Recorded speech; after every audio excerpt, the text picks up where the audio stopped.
राजस्थान के अंदर आप देखिए पहली दफा कोई विधायक है वो 20 लाख रुपए की रिश्वत लेते हुए रंगे हाथों गिरफ्तार हुआ है। जब यह खबर आई करीबन 2-3 बजे के आसपास का समय था कि साहब एक विधायक जी है जो कि जयपुर के अंदर जो विधायक आवास है वहां पर 20 लाख रुपए की रिश्वत घूस लेते हुए रंगे हाथों गिरफ्तार हुए। उनके साथ में एक कर्मचारी जो था या एक कोई और भी था जो वहां से भाग गया है। मुझे यकीन नहीं हुआ। मैंने कहा यार विधायक, आप देखिए विधायक कौन होता है जिसे जनता इस उम्मीद के साथ में चुनती है कि वो उस विधानसभा के अंदर उस गांव विधानसभा की गांव ढाणी और शहर और कस्बों का भला करेगा, विकास करेगा, लोगों की समस्याओं को लेकर विधानसभा के अंदर जाएगा और उन समस्याओं का समाधान करवाएगा, सरकार से फंड लाकर उस एरिया के अंदर है वो डेवलपमेंट करेगा। लेकिन आप सोचिए जब उसी विधानसभा के लोगों को यह खबर मिल जाए कि साहब उनके तो विधायक जी है वो 20 लाख रुपए, और आप देखिए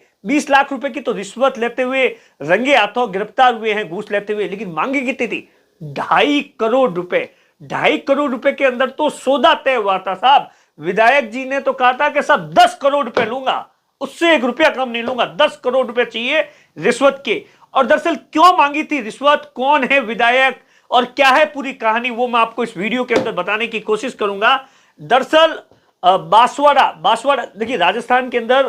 मोटे तौर पर आप देखिए 3-4 पार्टियां हैं, जैसे 2 बीजेपी और कांग्रेस के अलावा 2 दूसरी बड़ी पार्टियां हैं। एक पार्टी जिसके बारे में आप जानते होंगे हनुमान बेनीवाल की पार्टी है, और दूसरी पार्टी इस बार जो कि तीसरा सबसे बड़ा दल है भारतीय आदिवासी पार्टी है। उनके ही एक विधायक है जो कि बांसवाड़ा जिले की एक विधानसभा से चुने गए हैं, जो कि 11 महीने भर पहले जब लोकसभा के चुनाव हुए थे उसी समय उसी विधानसभा के अंदर चुनाव हुए थे जहां से महेंद्रजीत सिंह मालवीय उन्होंने इस्तीफा दे दिया था और वहां से वो पहली दफा दूसरी बार चुनाव लड़े थे और पहली दफा विधायक बने थे। और आप देखिए विधायक बने थे और भारतीय आदिवासी पार्टी को लेकर कहा जाता है कि साहब उस इलाके के अंदर है वो एक बहुत बड़ा चैलेंज दे रही है बीजेपी और कांग्रेस दोनों के लिए। जबरदस्त तरीके से उसका जो जनाधार है वो इस बार उपचुनाव के अंदर भी देखा गया था और पिछली दफा लोकसभा चुनाव के अंदर भी आपने देखा था कि वहां से जो राजकुमार रोत है वो खुद सांसद चुनकर पहुंचे थे राजकुमार। और उसके पास में अभी वर्तमान के अंदर भी पार्टी के विधानसभा के अंदर काफी विधायक है। और उसके बाद में आप सोचिए विधायक जी ने बकायदा ऐसा बताया जाता है कुछ महीने पहले विधानसभा के अंदर 3 सवाल लगाए थे। 3 सवाल किससे जुड़े हुए थे? खनन से जुड़े 3 सवाल थे। उसी खनन के जुड़े सवालों को वापस लेने के नाम पर विधायक जी, ऐसा बताया जाता है जैसा कि एसीबी की ओर से हमें जानकारी दी गई है, एसीबी ने बकायदा इस बात को लेकर प्रेस कॉन्फ्रेंस भी की है। एसीबी के जो बड़े अधिकारी हैं उन्होंने बताया कि साहब कंपनी को लगातार है वो परेशान कर रहे थे सीधे तौर पर कि साहब मैंने सवाल लगा दिए, ये कर दो, वो कर दो, ये कर दो, वो करो। और आखिरकार कंपनी के जो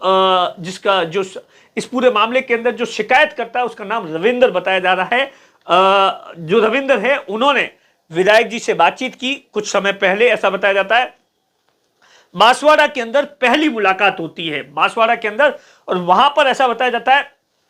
पहली दफा है वो 1 लाख रुपए दिए जाते हैं। और उसके बाद में इस बात को लेकर नेगोशिएशन 10 करोड़ रुपए की बात थी कि विधायक जी ने कहा कि साहब मैं 10 करोड़ रुपए लूंगा, लेकिन बात है वो फाइनली 2.5 करोड़ रुपए के आसपास है वो डन हो जाती है। लेकिन आप सोचिए ये जो कहानी जैसी बता रहे, क्योंकि ये जैसे ही गिरफ्तारी हुई उसके बाद में बकायदा जो भारतीय आदिवासी पार्टी के सांसद है राजकुमार रोत, उन्होंने मीडिया के अंदर सीधे तौर पर सरकार पर, बीजेपी पर बड़ा आरोप लगाया है कि साहब देखिए दरअसल ये पूरी की पूरी जो रची गई है वो एक साजिश है उनका, सीधे तौर पर कि साहब जिस तरीके से भारतीय आदिवासी पार्टी का जनाधार है वो उस इलाके के अंदर और उदयपुर उसके आसपास के पूरे बेल्ट के अंदर आदिवासी क्षेत्र के अंदर जबरदस्त तरीके से बढ़ रहा है, उसी को तोड़ने की कोशिश की जा रही है। राजस्थान के अंदर छोटी पार्टियां नहीं पनपे, खत्म करने की कोशिश की जा रही है। ये पूरा का पूरा एक जो प्लान है वो एक तरीके से प्लान किया गया है और हमारे विधायक को फंसाया गया है। तमाम चीजों को लेकर राजकुमार रोत का सीधे तौर पर आरोप है ये सीधा कि सब फंसाया गया है ताकि हमारा जनाधार कम हो, हम है वो सरकार से सवाल ना पूछे। और उसके बाद में इस पूरे मामले को लेकर आप देखिए हनुमान बेनीवाल ने भी बकायदा मीडिया के बहुत सारे प्लेटफॉर्म पर बातचीत की है। हनुमान बेनीवाल का सीधे तौर पर कहना है कि साहब देखिए अगर ऐसा विधायक ने सही में किया है तो गलत है, तो उसकी, लेकिन जिस तरीके से ये पूरा का पूरा मामला सामने आ रहा है, जो एक एक करके जो बातें धीरे धीरे सामने आ रही है, क्योंकि पहले जब नजर आ रहा था 2.5 करोड़, उसके बाद में बहुत सारी ऐसी बातें हैं वो खुली है, तो कहीं ना कहीं हनुमान बेनीवाल का सीधे तौर पर यह आरोप है कि ये राजस्थान के अंदर जो छोटी पार्टियां हैं जो कि लगातार सरकार से सवाल पूछ रही है, सरकार के खिलाफ मोर्चा खोल के बैठी है, सरकार से जो जनता है उसके लिए लड़ रही है, क्योंकि हनुमान बेनीवाल के कांग्रेस तो यहां पर लड़ नहीं रही है, हम जो लोग लड़ रहे हैं उन्हें कहीं ना कहीं दबाने की ये एक बहुत बड़ी कोशिश है, बहुत बड़ी साजिश है। अब देखिए जब ये घटना सामने आई कि साहब 2.5 करोड़, 20 लाख, 10 करोड़, विधानसभा के अंदर 3 सवाल, तो बहुत सारे ऐसे पत्रकारों ने, ट्विटर पर मैं देख रहा था, बहुत सारे पत्रकारों के मन में यह है कि साहब इतना बड़ा क्या मामला होगा। मतलब आप सोचिए, जो आदमी 2.5 करोड़ रुपए की रिश्वत देने के लिए तैयार हो, तो आप सोचिए कितना बड़ा अवैध खनन का जुड़ा हुआ मामला होगा, जिसमें वो कितने करोड़ों रुपए की सरकार को हो सकता है कि चपत लगाता हो। ये तमाम चीजें भी इस तरीके से मीडिया के लोग हैं वो आप देखेंगे अलग अलग प्लेटफॉर्म पर है, वो सवाल खड़े कर रहे हैं। अब जो जानकारी मोटे तौर पर मैं आपको वो बकायदा एसीबी का जो इंटरव्यू है वो भी सुनाऊंगा, जिसके अंदर दरअसल क्या होता है कि आप देखिए, किसी भी विधायक को पकड़ने के लिए सबसे पहले जो भी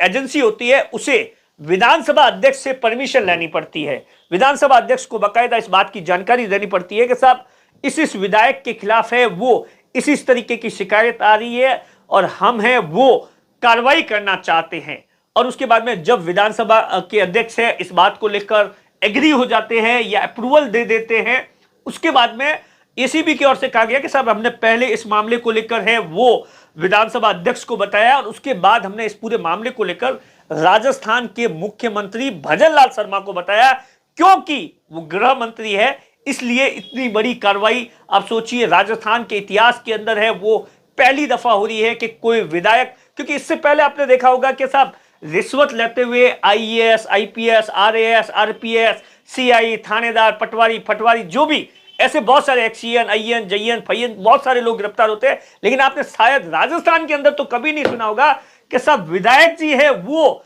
रिश्वत लेते हुए गिरफ्तार किए। इसीलिए इस बात की जानकारी है वो राजस्थान के बाकायदा मुख्यमंत्री भजनलाल शर्मा को दी गई, भजनलाल शर्मा से इस बात को लेकर अप्रूवल ली गई और उसके बाद ये आज की कार्रवाई की गई है। अब देखिए हुआ क्या कि आप देखिए जैसे ये रिश्वत की राशि पहुंची तो ऐसा बताया जाता है कि विधायक जी जो एक कर्मचारी था, पहले ये जानकारी आई कोई पीएसओ था, फिर कह रहे कोई और व्यक्ति स्टाफ था, या इसको लेकर अभी तक कुछ भी क्लियर नहीं है, लेकिन वो 20 लाख रुपए लेकर वहां से फरार हो गया। लेकिन विधायक जी के जो हाथ है वो दरअसल क्या होता है कि एसीबी कोई भी रिश्वत देती है, पैसा देती है, ट्रैप करवाती है, तो उससे पहले क्रॉस चेक करती है, तमाम चीजों की इन्वेस्टिगेशन करती है और उसके बाद में जो पैसा होता है उस पर एक कलर लगा हुआ होता है, उस कलर को आधार पर है वो पूरी की पूरी कार्रवाई की जाती है। कलर है वो विधायक जी के हाथ से है वो धुलाया तो निकल गया, तो क्योंकि उसके बाद में जो 20 लाख रुपए वाला ऐसा बताया जाता है फरार है, तो वहां पर बकायदा आप तस्वीरों में भी देख सकते हैं कि एसीबी का सर्च ऑपरेशन है वो जारी है, वहां तमाम सीसीटीवी फुटेज है जो है उसे खंगाला जा रहा है, आसपास के लोगों से है वो भी तमाम तरीके से जानकारी है। विधायक जी को अभी एसीबी के कार्यालय के अंदर पहले मेडिकल टेस्ट हो गया है, उसके बाद में एसीबी से कार्यालय के अंदर है वो पूछताछ की जा रही है। ऐसा बताया जाता है कि विधायक जी है वो सपोर्ट नहीं कर रहे हैं। और एक और जानकारी, जो परिवादी है, ऐसा बताया जाता है कि वो भी 2023 के अंदर विधानसभा का चुनाव है वो लड़ चुका है। जो विधायक है जो 2023 के अंदर विधानसभा का चुनाव लड़ा था मायावती की पार्टी से, बसपा से है वो बकायदा तीसरे नंबर पर रहे थे, रविंद्र नाम है जिसका, उसके बारे में अब तमाम चीजों को लेकर जो जानकारी निकल कर आ रही है, अभी जो लेटेस्ट अपडेट क्या है वो भी मैं आपको इस पूरे मामले को लेकर बता दूं। मोटे तौर पर मैंने आपको बता दिया कि साहब इस तरीके की जो 3 सवाल थे जो उसके एवज के अंदर है वो पूरी की पूरी कार्रवाई की गई है। 4 अप्रैल को शिकायत मिली थी और उसके बाद में आप देखिए जो इस पूरे मामले को लेकर है वो एसीबी को 4 अप्रैल को शिकायत मिलती है। सत्यापन के बाद में विधायक के फोन कॉल्स को सर्वेलेंस मतलब फोन कॉल्स है वो ट्रेस किया गया है और उसके बाद में सीधे तौर पर इनका कहना है कि साहब इसके साथ में जो विधायक उनके गनमैन पीएस सभी का फोन है वो 24 घंटे सुने जाने लगे। मतलब जो ऐसा बताया जाता है कि साहब जैसे ही शिकायत मिली तो उसके बाद में जो विधायक के पीए थे, पीएसओ थे या स्टाफ थे, उन तमाम लोगों के फोन को भी बकायदा है वो सुना, 24 घंटे लगातार है वो सुना गया। 3 मई को विधायक ने फोन पर शिकायतकर्ता से कहा था कि 4 मई यानी रविवार यानी आज का दिन है वो आप जयपुर में मिलोगे और इसी पर शिकायतकर्ता ने विधायक जी से समय देने से मना कर दिया था। तमाम चीजों को लेकर है वो विधायक ने कार में बैठकर गिने रिश्वत के। एडीजी ने बताया कि रात को विधायक को शिकायतकर्ता का फोन आता है, सुबह विधायक क्वार्टर पर आने के लिए कहा गया। सीबी ने 5 टीमें सुबह से ही विधायक के क्वार्टर के पास पहुंच गई और करीबन 11:30 बजे के आसपास है वो शिकायत करता है वो पैसे लेकर विधायक के आवास की जो बेसमेंट है वहां पर पहुंचता है जहां विधायक से पहले मौजूद थे। शिकायतकर्ता ने कार में ही विधायक को रुपए दे दिए, जिनके बाद में विधायक ने कार में बैठकर गिना और उसके बाद में विधायक ने पैसा किसी अन्य व्यक्ति को दे दिया जो कि पैसा लेकर निकल गया। मतलब विधायक जी को वहां पर बेसमेंट के अंदर पैसा दिया जो शिकायत करने वाला था और उसके बाद में विधायक जी ने उसको बकायदा अपनी गाड़ी के अंदर काउंट किया कि साहब पूरा 20 लाख तो है और उसके बाद में उस पैसे को तीसरे आदमी को दे दिया और उसके बाद में है वो डिटेन करने की जो तमाम जो एसीबी की टीम है वहां पर 5 ऑलरेडी जो तैनात थी उन्होंने इस पूरे मामले को लेकर कार्रवाई कर दी। अब आप इस पूरे मामले को लेकर क्या कोई राजनीतिक साजिश है, क्या भारतीय आदिवासी पार्टी को कमजोर करने की साजिश है, ये तमाम चीजों को लेकर ऐसा माना जाता है कि आने वाले दिनों के अंदर ही क्लियर होगा। लेकिन आपका इस पूरे मामले के अंदर क्या कुछ कहना है कमेंट बॉक्स में जरूर बताइए।